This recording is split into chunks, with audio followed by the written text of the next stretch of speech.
Many people talk about mothers losing their children to drugs or violence, but how about the fathers suffering the devastating loss? Well, today we have Dr. Lawrence M. Drake II with us today, the author of Color Him Father. And Lawrence, this is all about a book and a project for you coming to terms, with dads who lost a child. Right. Yeah, it was, the book was certainly born out of losing our oldest daughter 2 years ago.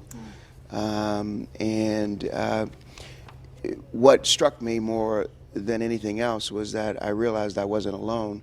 As a psychologist, of course, I'm very well aware of grief and the stages of grieving.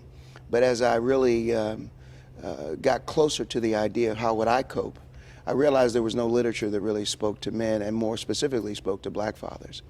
And so the irony of it all is that I had 10 other friends that I knew personally, my friends who had lost children, and either to disease or violence or other kinds of things.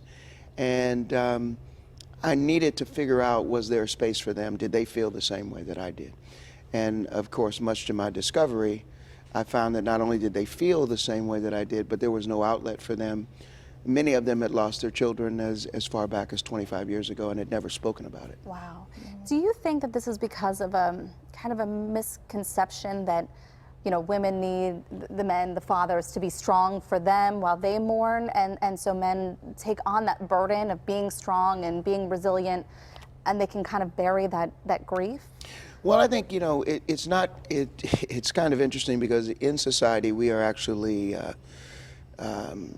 socialized not to really show a sense of vulnerability. And one of the things I talk about in the book is this juxtaposition of rage and vulnerability, the rage of having to suppress the many things that bother you, that hurt you or that have hurted, have had an impact on your life.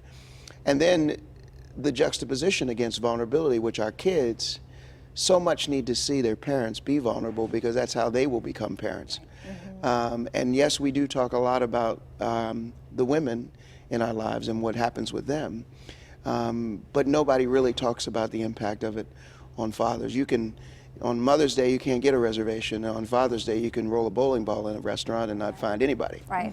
But it is somewhat how things happen in our society that I think I wanted to bring some light to. And I think sometimes the best advice for people going through this is when they can hear it from somebody who went through the same situation. Yeah, no, you're absolutely right. In fact, one of the things that I said, knowing these men that I had known all my life in many cases, I said to them, if I knew how much they were in pain when I was with them, when they had lost their children, I would have still been crying by the time my daughter had passed away. Because the pain is, I still cry every day. I still think of her every day. I still have reminders. And of course, she left behind a son, my grandson. And I have 7 grandchildren, and even though all of them, I love them equally, I have to pay special attention to the one who lost his mom. We are so very sorry for your loss. Well, thank you.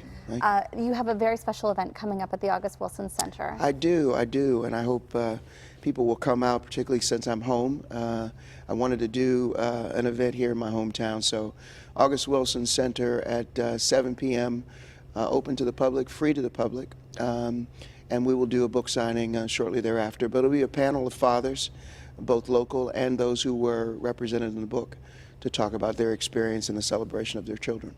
You're certainly helping a lot of people, and we appreciate you coming on to talk about it a little bit more. Thanks for having me.